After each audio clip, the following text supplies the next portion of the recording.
You're about to discover how to create new sheet symbols from existing sheets. Ensure that the top underscore level schematic is the active document. Right-click anywhere on the schematic and select Sheet Actions.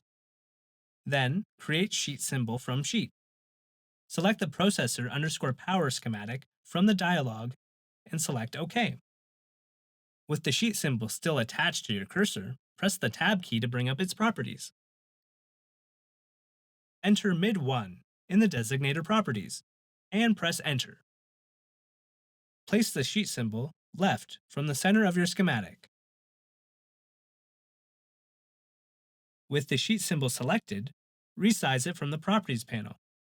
In the Properties panel, change the width value to 1500 mil and the height value to 3500 mil and hit Enter.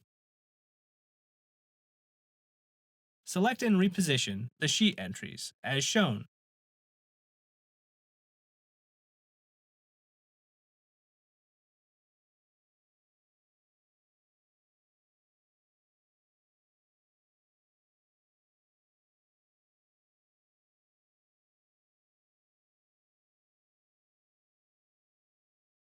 Right-click anywhere on the schematic and select Sheet Actions.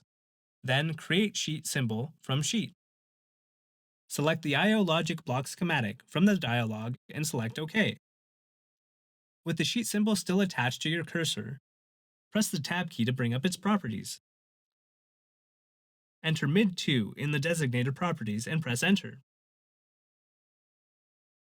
Place the sheet symbol to the right of the mid1 sheet symbol. Notice that once the sheet symbol is placed, the hierarchical structure of the schematic sheets within the Projects panel is now updated to reflect the new schematic hierarchy in this project. Resize the sheet symbol to the same size as the sheet symbol mid1, 1500 mil by 3500 mil. Align the sheet entries from mid2 to the sheet entries in sheet symbol mid1. Ensure to offset the relay sheet entry on mid2 as shown, as a bus connection will be created for this shortly. That's a wrap on today's topic of creating new sheet symbols from existing schematic sheets.